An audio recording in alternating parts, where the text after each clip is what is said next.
This is the second interview that we have conducted with people deeply involved in the horrors that are taking place in Israel and in Gaza at the moment. Our last interview was with Yuval Noah Harari, who's an Israeli, and talked passionately about the experience of pain, the pain that he feels from the horrifying terrorist attack from Hamas.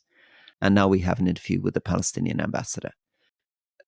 Please remember in listening to these things that we are trying to get as many voices to be heard. This isn't Alistair or me endorsing particular positions. It's about our strong, strong belief that the only way that you can begin to understand this conflict and this tragedy is by hearing these voices from every side.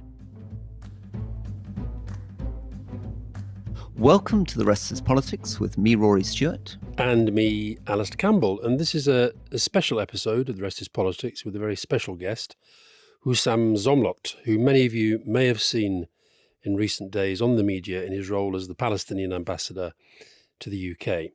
And we're hoping we can go a little deeper than many of the interviews that he does manage to do with a man who was born in a refugee camp in Gaza 50 years ago, weeks before the Yom Kippur War, on whose anniversary the current crisis was unleashed by the Hamas attack on Israel 9 days ago.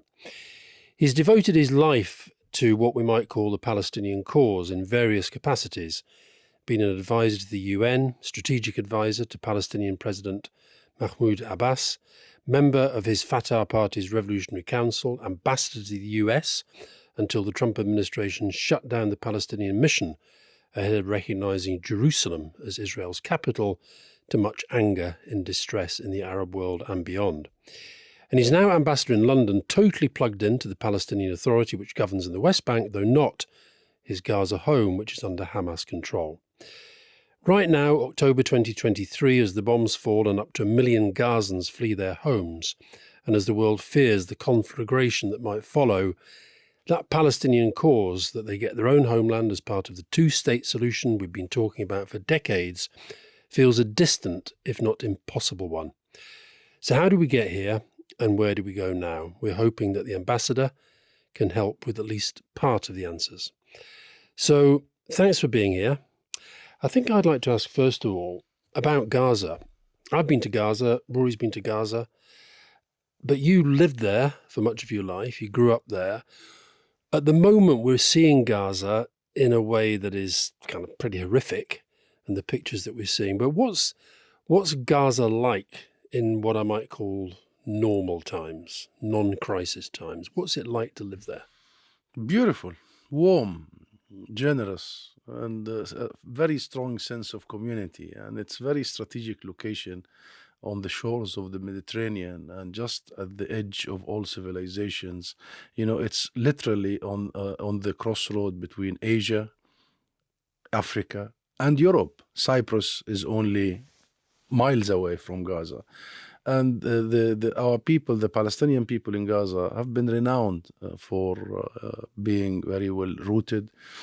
And Gaza as a city was a key sort of urban center of Palestine before the Nakba and the creation of Israel. And that's why Gaza now has more than 70% of its population Palestinian refugees like myself. I am not originally from Gaza.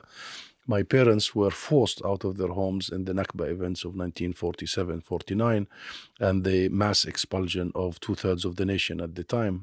That tells you the strength of the Gaza society to be able to do so. No other Palestinian city was able to accommodate and receive. So the Gaza culture is a culture of accommodation and generosity and welcoming. And this is repeated as we speak. My sister lives in the south of Gaza, and Israel has asked 1.1 million Gazans to move to the south. So she has to accommodate in her small house. I call her every hour to make sure that she's still alive and her kids. But in between these calls, I see the beauty of that society, the real human aspect of that society. So did you enjoy growing up there? Absolutely. You know, I was born in a refugee camp to the very south of Gaza. And it has a story. When my father and my grandfather and parents were forced out of their original homes in what became Israel from our properties, my grandfather used to ask his colleagues, are we still in Palestine? They would say, yes, yes. At one point in time, my grandfather asked, are we in Palestine? They said, yes, but Mr. Shahada, his name, if you take one step, it will be Egypt. There I was born, Alistair. There. He wanted to protect his family as much as possible from the Jewish militias at the time attacking the villages, but stay in the homeland. So that's the reason I was born in a refugee camp in Rafah, to the very south of Palestine. And since then, when I was born and raised, I didn't know anything beyond the camp, the refugee camp, but that was my life.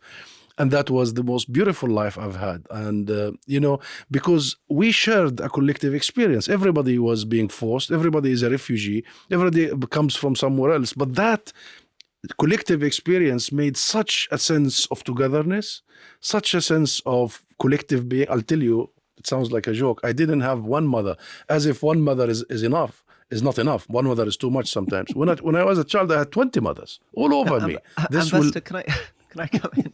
So, just to try to for British audience. So, if you go to somewhere like Nablus, you have a sense of a very, very ancient city. You have a sense of Roman streets. You have amazing kanafe. You have very famous food. You have extraordinary histories of manufacturing of soap and beautiful Ottoman architecture. How does Gaza compare to someone like Nablus as a place to live over the last 10 years? The last 10 years, no comparison. I mean, Gaza has been, for the last at least 16 years, has been put under draconian system of blockade. 2.3 million people have been taken hostage, primarily by Israel. And the situation has been declining ever since. Yet in 1993, when we signed the Oslo Accords, Gaza was supposed to be our hub. Just to clarify, to remind people, these were the agreements that were reached in the mid-1990s in Oslo, and that was the moment at which the Palestinian Authority recognized the State of Israel and signed up to a peaceful course. And the core of it was supposed to be three areas: Palestinian areas, mixed areas, and Israeli areas. And it was going to be the basis of what was to be what's called a two-state solution. In other words, a Palestinian state and an Israeli state. And that was not a process that Hamas joined. And I remember when Bill Clinton visited Gaza, and when we opened that airport, and when we started building the seaport, Gaza was sheer beauty. Give us a sense of so if we compare it to somewhere like Nablus or Bethlehem or, I don't know, Ramallah, how does it feel as a place to live before the current situation? So let's go back a year or two in terms of culture, food, architecture, daily life. Of course, there is one common thing between all these Palestinian cities, which is the Palestinian people. So we are one united nation and united people, and we have the same culture, the same dialect, the language, the accent. We come from the same roots. So we are united in there. Our cuisine may vary here and there, but it's by and large the same. But each city has its distinct sort of history. If Gaza is renowned for anything, it's renowned for its leadership. Most of the Palestinian, or most maybe too much, many of the Palestinian leaders are originally from Gaza, and Gaza is home to all Palestinian or major Palestinian political movements. Fatah was created in Gaza. Yasser Arafat, originally his parents are from Khan Yunis in Gaza, all the first leaders. So Gaza is renowned for that very strong national identity. And Gaza is famous, and because of the density of the population, that is such a ground for movements, for nationalism, for political action. Bethlehem is the birthplace of Jesus, and it has that aura in it. And our people in Bethlehem also have refugee camps like in Dheisheh, what have you. But Bethlehem carries that moral authority, if you may, among us. Nablus is one of the most historic cities on earth, and it has a very sophisticated society of a long period of time, continued families. Nonetheless, we can go on. Jerusalem, Hebron is one of the most special cities on earth. So don't get me started. I have a beautiful country, Rory. You're now just becoming a kind of tourism promoter. We want to get into politics now. Is that okay? As you say, your parents were expelled with the creation of the State of Israel. For those listeners who perhaps, we have a lot of young listeners, some of whom perhaps this is the first time that they've really latched on to this as a kind of really big thing happening in the world. What do we mean by Palestine? What do we mean by the PLO, the Palestine Liberation Organization? What is the Palestinian Authority? And what is the difference between Hamas, which has launched this attack on Israel, and Fatah, your party? Palestine before 1948 was the land between the river and the sea, the Jordanian River or the Jordan River and the Mediterranean Sea. And Palestine was inhabited by the Palestinian people for millennia. We are the Canaanites. And Palestine is the cradle of civilization, and almost every prophet you can think of is there or has passed through there. It is the birthplace of Christianity, Bethlehem. And Palestine has been renowned for it being the cultural and economic hub of the region. And that's why when 48 happened and after 48 catastrophes, the Palestinian people who became refugees in their own homeland and outside have become the teachers and the professors and the lawyers and the doctors of the Arab world. The story started not in 1948, it started in 1917, here in this very city, in this very country. When Lord Balfour, the Balfour Declaration, the Secretary of State at the time, the Foreign Secretary, issued a declaration, a promise, promising our land, our country, Palestine, and in that promise, completely denying us the definition of peoplehood. So in that promise, the declaration was we would support the creation of a homeland for the Jewish people, but then it continues without prejudice to the rights of the non-Jewish. Can you imagine the non-Jewish minorities? Us for millennia, us who have exported every religion, us who owned at the time 96% of the land, 98% of the land, and we're 96% of the population. And then it continued. Britain took over Palestine in 1919 with a contractual contract with the League of Nations that they are there to prepare Palestine and the Palestinians for statehood and recognition.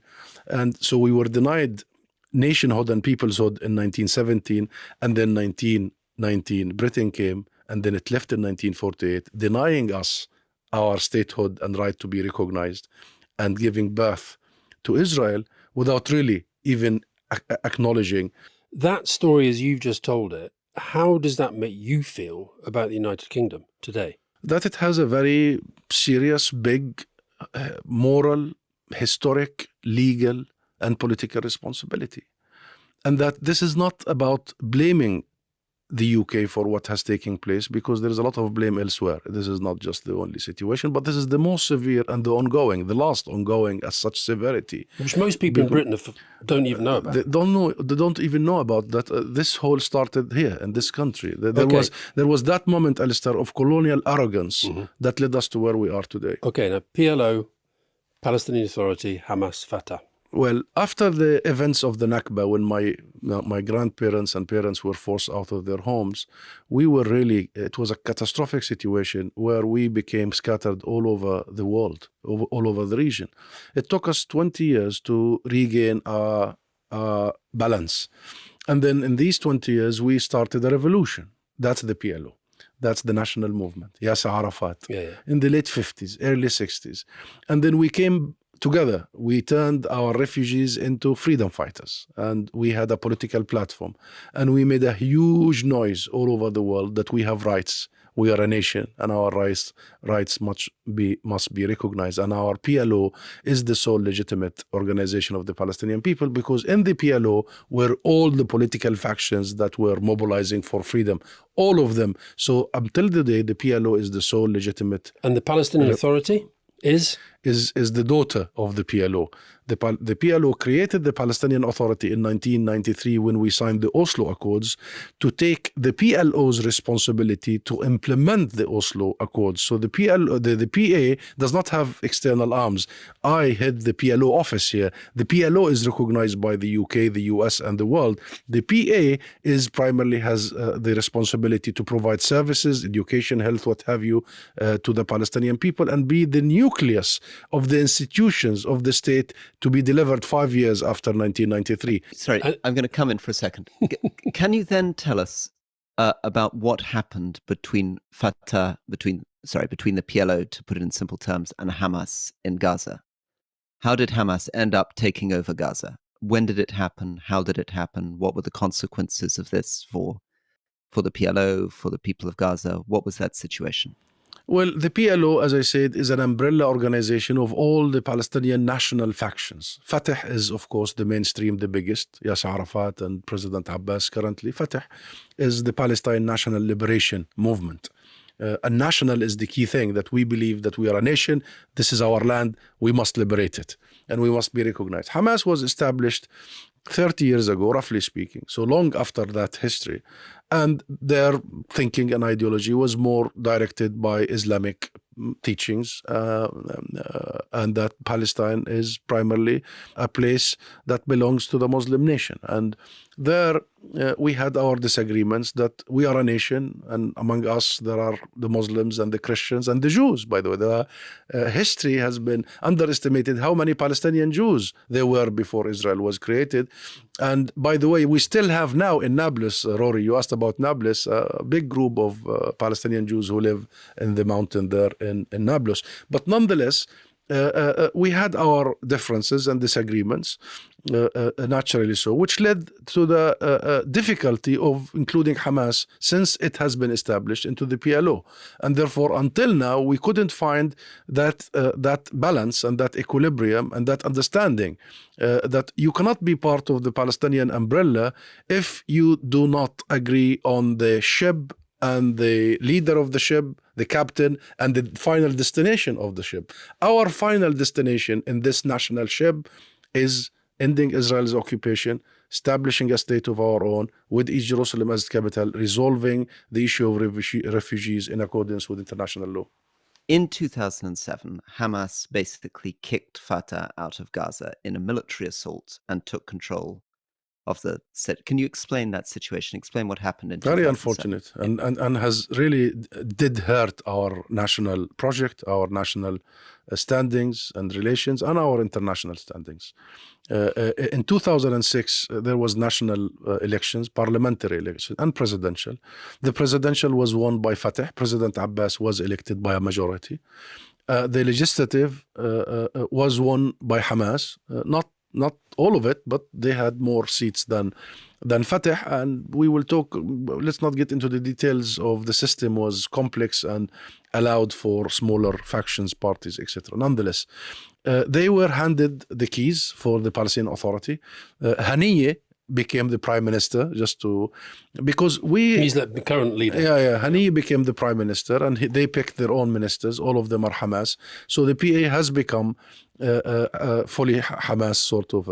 Unfortunately, Hamas couldn't really handle the situation. Number one, the international community, the West, primarily laid siege on the government because they didn't agree with the Hamas platform. The reason for this is that from the perspective of the West and many other countries, Fatah, which is the organization that the ambassador represents, was seen as having signed up to the Oslo Accords, having renounced violence, and having embraced a peaceful approach. And Hamas was not committed to that process and was identified by many countries, not all, but by many countries, as a terrorist organization. And that was one of the reasons why people were reluctant to recognize them, even though, as you say, they won the elections. Yeah, but the question is, why would they win elections when people give the verdict for Fatah for the presidential? And by the way, I represent the PLO, not Fatah here. I am Fatah, but I represent the PLO, which Fatah is part of.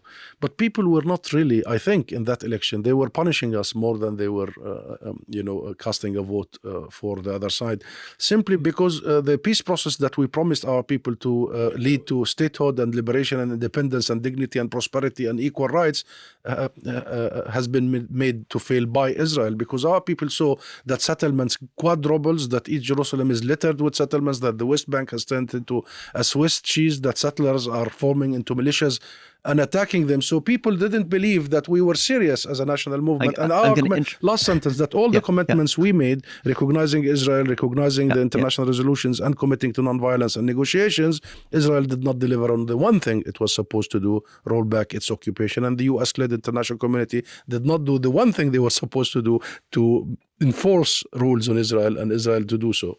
Again, the settlement situation is very fundamental to this, because the way in which the agreements that came out of Oslo were formed is it was supposed to define what was Palestinian territory, what was mixed territory, and what was Israeli territory. And the whole idea of the two-state solution was based on trying to create a contiguous Palestinian state. At the same time, there was a settler movement, and the extreme edge of the settler movement are men such as Smotrich, the current finance minister, and they very much do not accept the Oslo Accords. They want to push settlements of Israelis into areas which are, in international law, meant to be Palestinian territory, hence this phrase, the occupied Palestinian territories.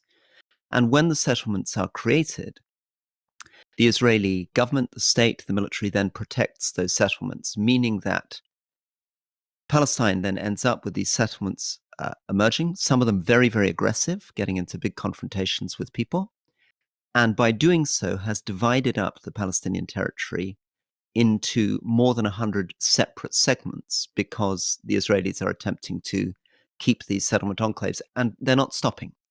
The settlements are continuing, and part of the problem, and this is within Israeli society, because Smotrich is not representative of all of Israeli society, but on the far right extreme of this, that part of the settlement movement, people like Smotrich are saying he wants to take over the whole of Palestine, and he's saying that either you accept or you leave, or if you try to resist militarily, we'll kill you. So I just wanted to explain the settlement situation back to you. That's very accurate, Rory, really, except that it's more than 100 isolated sort of, it is because it's increasing. And Smotrich and Ben-Gvir have managed to create settler militias, and now they are committing whole sort of mass destructions and attacks on our villages on a regular basis. And I lost count, but yesterday was awful. 7 Palestinians were shot, primarily by settlers. So yes, you're right. Settlers and settlements is the key reason why the two-state solution and the Oslo process have failed or has failed. Is it dead now? No, it's not dead. Nothing is dead. It requires will, because Israel has to take all of its colonial settlements out of Sinai, out of South Lebanon, out of Gaza. Under real pressure, it could happen. The problem is Israel never faced any serious pressure or consequences since the signing of Oslo. It was supposed to receive serious pressure if it builds one brick, but it didn't receive any pressure, and therefore it continued unabated until today. Is this the low point? If Oslo was the high point in what I called your lifelong support for the Palestinian cause, is this now the low point? Can you see any way out of this that meets what you want? Yes, I think so, because the low point has been happening since we signed Oslo, that we were able to provide an alternative path. But in these 30 years, Israel, together with its allies, has managed to close every single avenue possible, political or legal. You know, not only the settlements and the erosion of the two-state solution, but also our ability to resist peacefully, like going to the ICC. You cannot imagine the pressure not to do so by the US and the UK. Like going to getting an advisory opinion of the International Court of Justice a few months ago by the General Assembly of the United Nations, and the UK so aggressively oppose our attempts. So blocking all these venues has, in my opinion, led to a very low point. But is it not the case, though, that what drives them down the road that they go down is the feeling that there remain powerful forces within the Palestinian community, and which we've seen just 9 days ago, that literally does want to wipe them out. So that's what drives them to the extremes that you then say are what caused the problems for you, who is trying to be more moderate. Yeah, and Ambassador, can I just sort of reinforce that? Because I think there are sort of two different questions. There's the question of the territory which Israel took after 1967 and the territory where the settlements has been put in. And Yes. then there are the 1948 boundaries. And I guess the fear from some Israelis is that the demands of Palestinians are not just to return to the 1967 boundaries. They want to get rid of the 1948 boundaries. They want to get rid of the existence of Israel itself. I know that argument, which really doesn't stand. The logic doesn't stand an international court of justice. Because you're right, Rory, the 1967 areas which we have accepted to establish our state on is 22% of historic Palestine. That's it. So, and we recognize Israel on 78% of historic Palestine.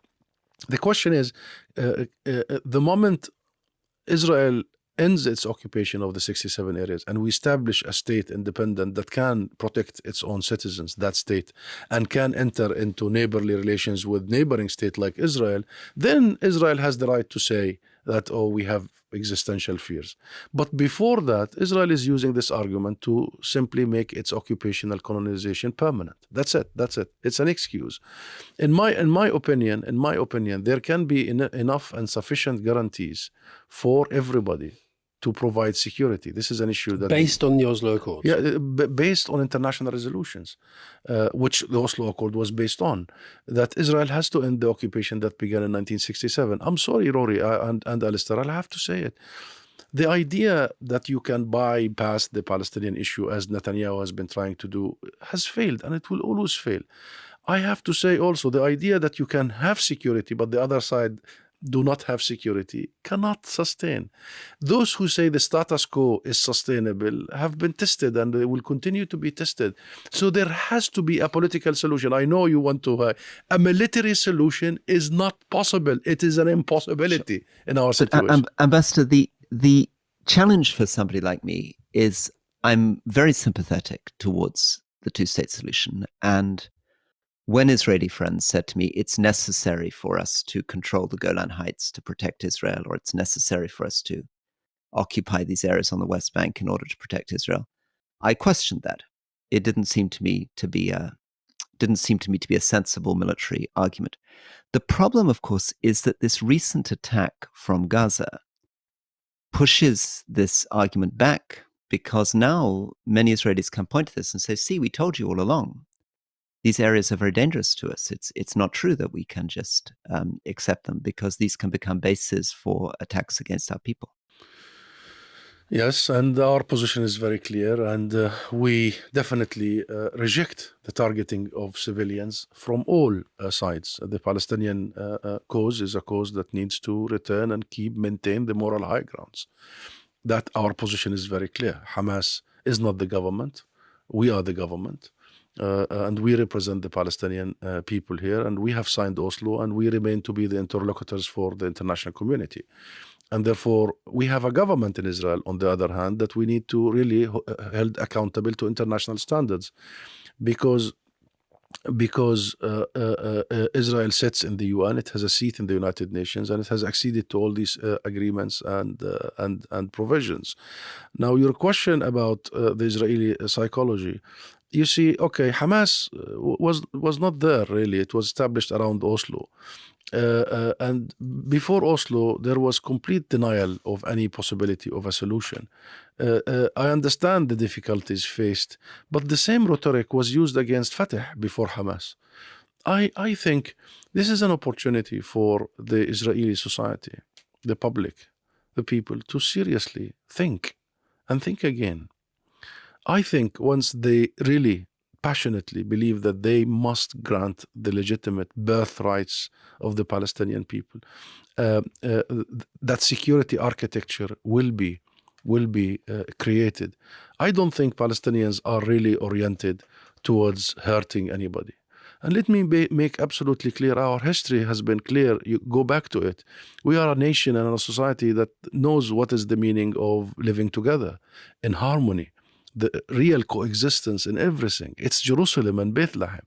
We are so proud of our history. We know how to accommodate them. They didn't know until now how to accommodate us. They came up with a very exclusive ideology, Zionism, that by definition could not see us as an equal nation. And still, until this very moment, this so-called liberal Zionism has turned into a Jewish extreme you can't Zionism, like the Ben-Gvirs and the Smotriches. No, Husam, you can't deny that through that you can explain it, you can give people the context for it, but you can't deny that if you're sitting on the Israeli side, you've seen a history No. let me finish. The history of that involves terrorism, as they see it. And you said earlier in one of your earlier answers, you talked about how you had this united leadership, but actually, what you've described is a very divided leadership, because you have West Bank, where you guys are in control. You have Hamas in control of Gaza. That allows them to do things that you can then say, well, we wouldn't do it like that. We don't want to operate and like of course, that. Hezbollah in Lebanon. And Hezbollah in Lebanon as well. Yeah, I so understand. I understand. You can see why they sit there thinking, we are... Okay, let me answer that.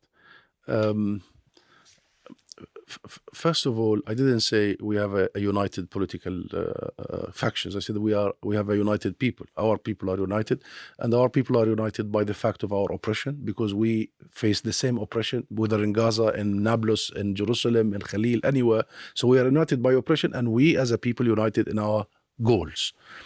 We have one legitimate political system, that is the PLO, missing Hamas. So we need to find a formula, but unless we agree on the principles, that formula needs to be there and firm. What formal links or informal links are there between the two? It's important, because for a lot of people, they don't understand how this works. So do you have any control over them at all?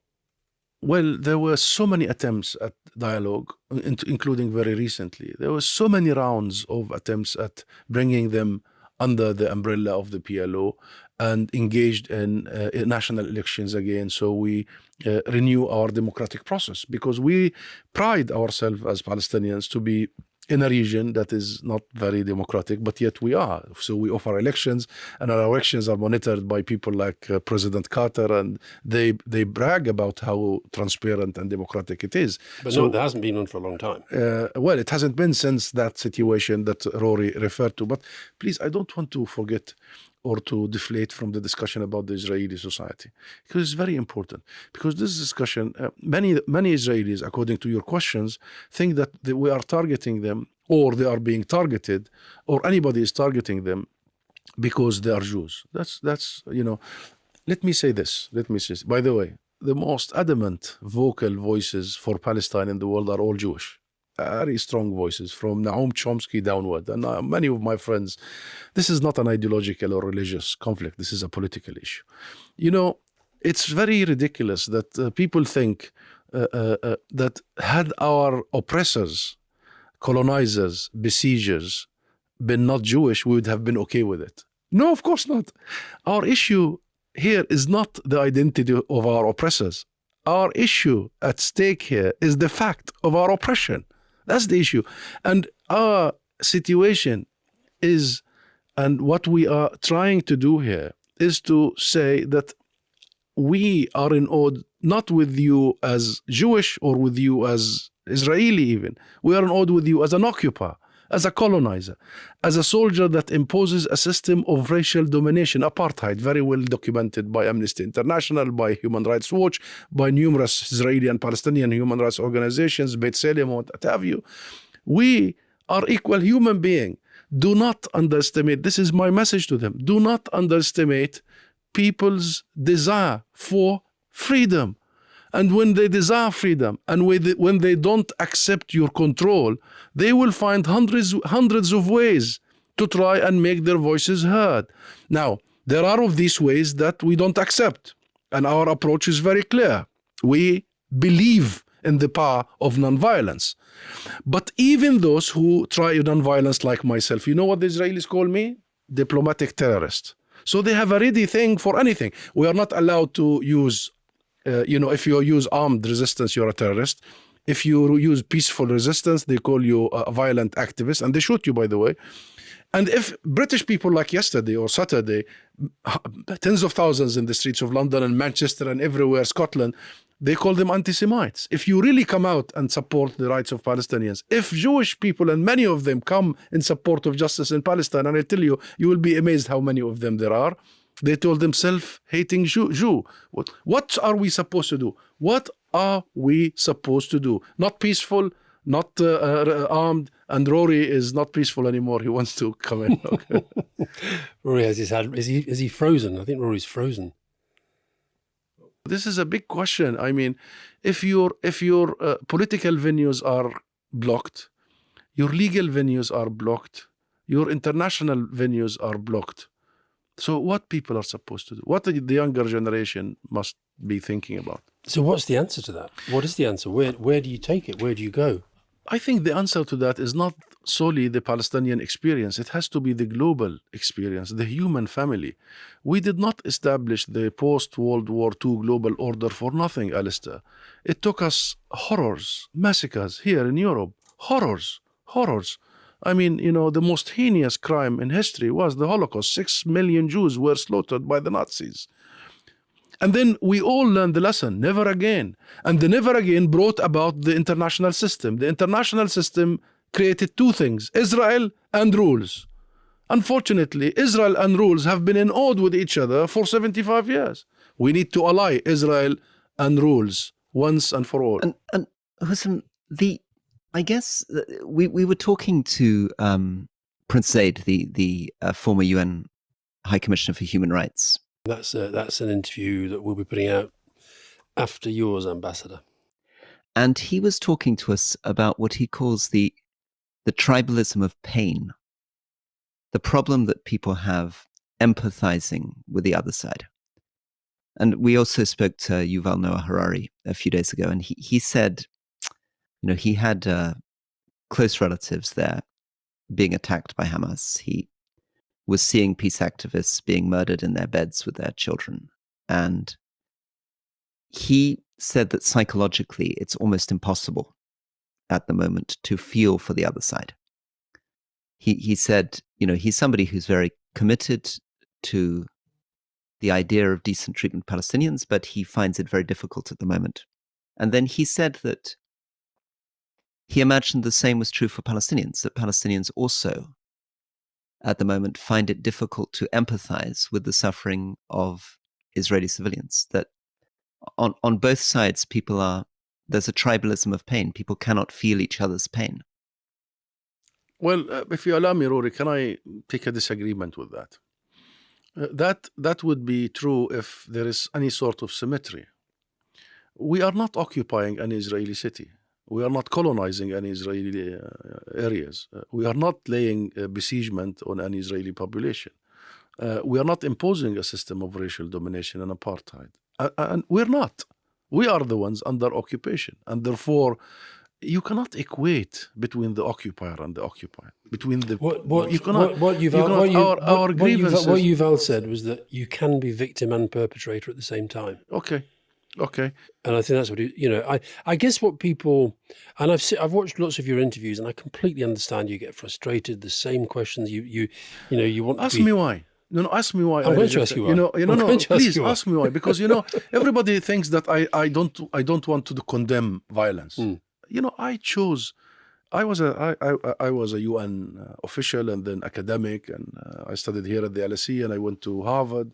So I could have led a different path. I chose diplomacy because I passionately believe in the means of nonviolence to attain our rights. But I refuse the premise of that question, because once you accept it, it's a framing mechanism whereby we become the aggressors.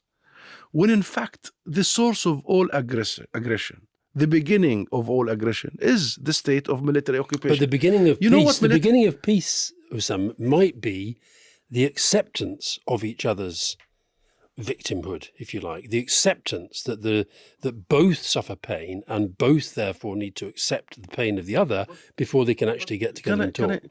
Can I be very blunt here? Okay, we have been the ones massacred by Israel, and we haven't done, what happened on the 7th of October, we discussed it, has never happened before, like this, at this scale. And this on the scale, yeah. Like this. The Jewish people are not our victims. They are the victims of the Nazis. And the issues here happened here. So practically, Alistair and Rory, we are the victims of the victims. No, but to get from where you are now, of the victims. Let me ask you this question. So the victims of Europe, the victims of Europe should also have a place in their hearts for us. We haven't perpetuated. Many of them do. Perpetuated the atrocities. You just said that many of the people who go on these marches are Jews. Many of them do have that feeling. Of course. Right. But so let me just ask you this question. You've been a diplomat. You've been an economist, you've been an academic, you understand this political scene inside out. And yet you say you still have hope, you can get there. Of course.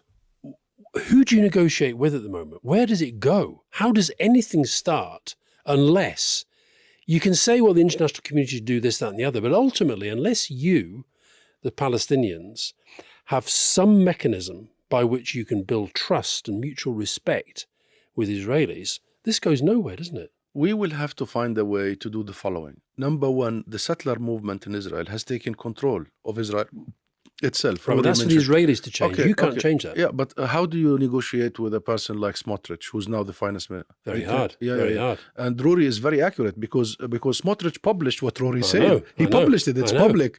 Either you accept being a slave in your own land, or you flee, or you die, or we kill you. I mean, you negotiate with such a mentality. The Israeli people need to come up with a leadership that believe there is a different future. Netanyahu was a politician, not a statesman. Israel had Rabin at once, who decided, okay, this is the line in the sand, we cut it. Unfortunately, he was assassinated by an Israeli fanatic. And guess the supporters of that fanatic are now where? They're in government. So, and these settlers in the West Bank, and this is the problem with the Israeli public, and I'm going to come to the Palestinian public. The problem is they didn't make the link between what these guys are doing with us in the West Bank and what they started doing to the Israelis themselves. I mean, this whole judicial reform thing, they turned back against their own people. So there has to be the link in Israel that occupation, colonization, besiegement, murder of people, arrest of people without charge and trial corrupts your own society. And the outcome of that is the Ben Gvirs and the Smotrich and the Netanyahus. One of the things I don't understand is what on earth Hamas really thought they were doing in this attack 8 days ago. Because they're not Islamic Jihad. They had a state. They were a kind of government. They were running social services. They were running education.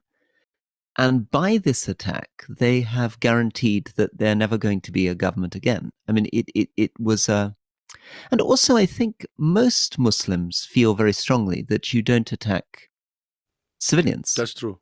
And most of my Muslim friends, of course, they feel strong solidarity with the Palestinian cause, but they're uncomfortable about Hamas killing women and children in this way. It's not comfortable for people.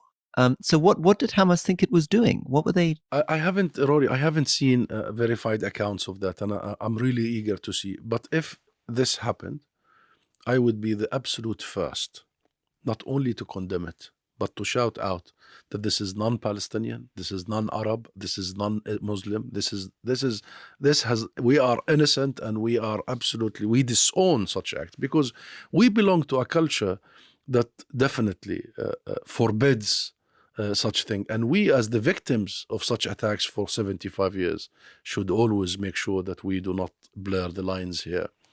Having said all that, I don't know.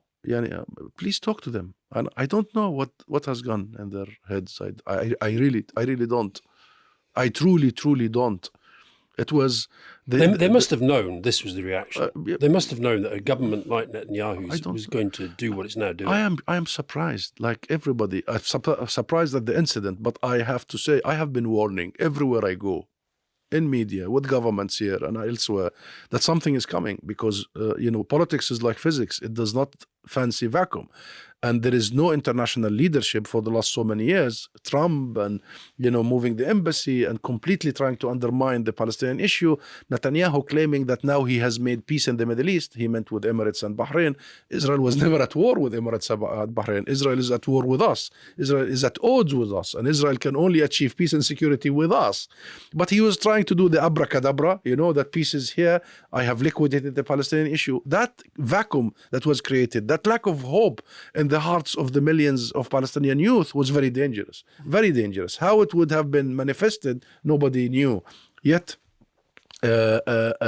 we have got to learn the lessons here. And the main lesson, the one lesson that we need to learn, is that this is a political issue. It's a political issue. No matter how you look at it from a security situation, you have got to find political solutions. Now, you're the ambassador here. As you say, you were the ambassador in the United States until the Trump administration closed the mission and went down the route of saying that Jerusalem's the capital of Israel. So today, when we're recording this on Monday, Rishi Sunak has just stood up in the House of Commons and said that 6 British people were among those killed. There are 12 more missing. I just wonder whether that makes, first of all, what you think of that, or your reaction to that, but also whether you worry that that maybe makes your job here of trying to, because you are being put through this frame that you keep objecting to, which I understand, I get your frustration on that, but whether that makes your life here as a diplomat, as the ambassador of Palestine, more difficult. I hope not, because the British government knows very well that this is Hamas, not us, and they make the clear distinction, the difference between the PLO and the government and the Palestinian legitimate representation Hamas. And Mr. Sunak, the Prime Minister, made it today in his remarks, and the Foreign Secretary cleverly made it yesterday with me in Sunday morning, BBC. So the distinction is there, and the British public also know that distinction. We hope that the British citizens will return safely. And you've been very critical of Britain's role historically. Yes. What's your assessment of the British government and British politics generally? And I guess the opposition's important in this, because the opposition might become the government reasonably soon. We talked about Oslo being the high point. Politically in the UK, was Jeremy Corbyn leading the Labour Party the high point for you, because he was so committed on this issue? This was never about one individual in the Labour Party. The issue of Labour government recognizing Palestine was started by Ed Miliband, to be accurate and precise. So this is a Labour movement and Labour Party progression of policy that got us to Labour being much more supportive and much more clear on the internationalism side and the international rules side. And your assessment of the government, this is position now, today? Well, both the government and the opposition need to stick to the issue of international law. That's the most significant part. And the first few days of the situation since the 7th of October, I felt that the government was off balance, talking about Israel's right to defend itself without any qualifications or, adding that international law needs to be, especially international humanitarian law, needs to be adhered to. We were fearing that will give the fanatics in this government a green light to commit the massacres. In the Israeli government? Yes, in the Israeli government, of course, the likes of Smotrich and Ben-Gvir, the green light, or it will be interpreted by them that this is just a license to do whatever they wish to do. But that balance is regained now by the statements that international law needs to be respected and civilians need to be protected.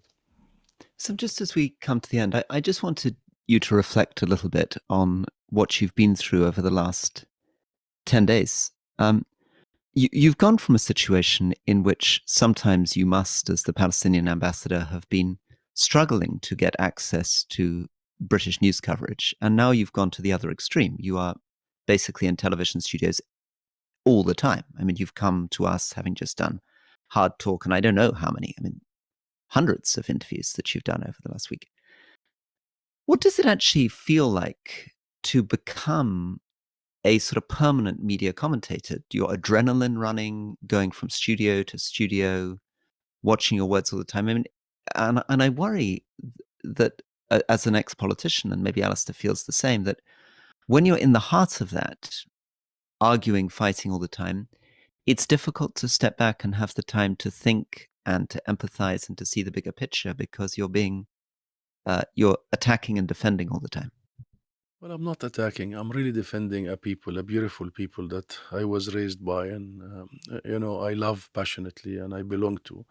It wasn't hundreds of interviews, maybe 5, 6, but it felt like hundreds because it went viral. People have attention on them, and I was strategic in my selection of these interviews, including with you now.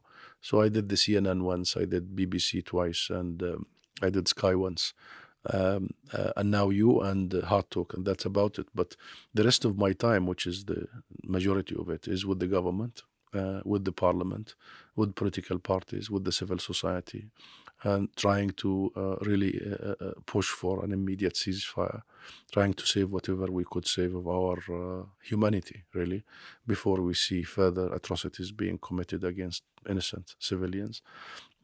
Much of the time is trying also to ensure that humanitarian aid and assistance is delivered immediately.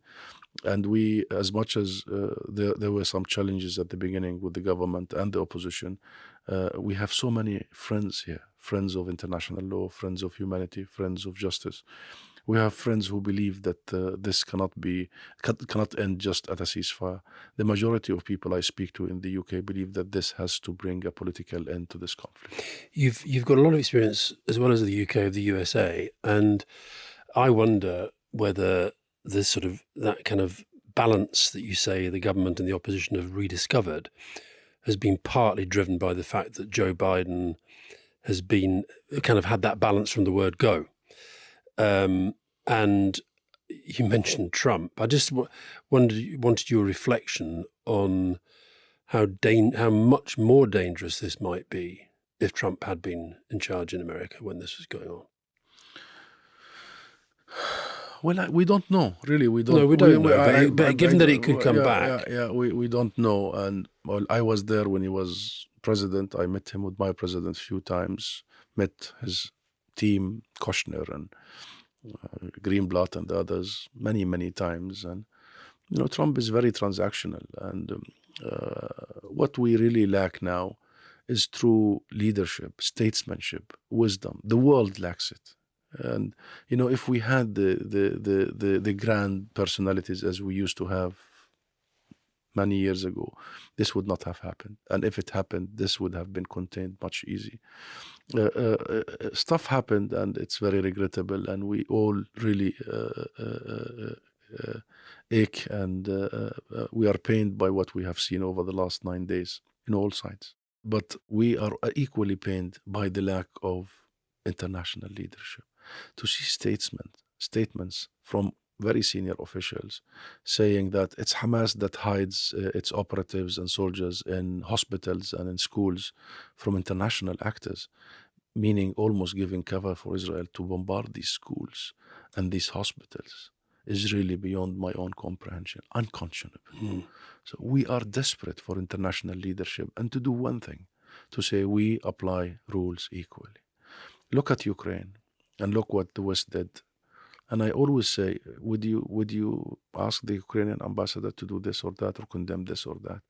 Well, the British government announced that the Royal Navy is off to the Middle East, and I said in one of my discussions with colleagues that I think they are sending it to protect the occupied, not to support the occupier. Maybe they are sending it to build hospitals, makeshift hospitals in the sea to help all these civilians. So this is a time when every nation, including the Palestinians, need to feel that there is such a thing as international system, there is such a thing as rules, and there is such a thing as these rules are applied equally, and there is no one race or one kind that is a lesser of a nation, lesser of a people, or a children that are lesser of a God. My final question is really just to ask you, I heard you talking earlier about you were talking about your sister, you phone regularly, you've had other members of your family who've been directly hit, injured. Yes. So one, how are they? And you're here working around the clock, as you say, trying to kind of keep on top of things and influence government, influence opposition, influence media and so forth. But you're also having to deal with that. Presumably, can you get through to your sister every time you phone her? How does that working out? And it's becoming more difficult. And what's happened? What happened with the rest of the family that got hit? Well, a cousin of mine, her husband, her 4 children, and her mother-in-law and father-in-law were sitting in their home just at the beginning of the Israeli bombardment, and boom, their home was bombarded by an Israeli missile. My cousin died, her husband died, 2 of her children, 4 years, died. The other 2, who are twin, are in intensive care. I heard last night that one of them, the boy, it's a boy and a girl, Carmel and Karim, I heard that Karim is in a very difficult situation. So it's really heartbreaking And my sister lives in the south of Gaza. So when Israel asked people to leave en masse, i.e. mass expulsion from north to south, and you know what, Rory and Alistair, it's important to remind people Gaza is only 300 square miles. It's 1/4 of the size of London. 1/4 of the size of London. It's a very small, and it's inhabited by 2.3 million. So to ask 1.1 million to move from one dense area to another dense area is crazy. But then my sister, being the gorgeous lawyer she is and the very generous, opened her doors and her home that should not accommodate more than 7. You know how many people live with her since the start of this? 150. It's almost like a movie of horror. Blackout, no electricity, no water, no food, no supplies. They don't know when the next Israeli missile will hit.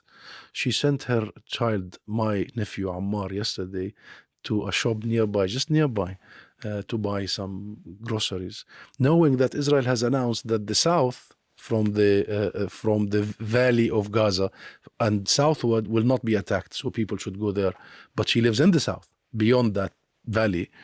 And then the building where her son was going to buy was bombarded, and one of his siblings took a video of that. I bought it on my own social media. He was saved by a split of a second. He went out of this huge smoke. Ammar is 8 years old and he is full of life. So I can't describe to you how reckoning that an entire people right now in Gaza, they have to make choices like, should we move? Should we leave our home? Should we go to the south? Should we stay? How do I protect my children? I can't tell you how people who have kidney failure and they must do dialysis every 3 days in a hospital. Now they can't. They can't. People who have diabetes, who need a refrigerator to put their insulin. What Israel is doing is nothing short of war crimes and crimes against humanity. They are punishing the people who have nothing to do with this. You know how many doctors were killed in the last few days? 41 healthcare workers were killed, most prominent Gaza workers. They are even deprived Gaza of major health capacity. So injured people and ill people now are asked to leave hospitals.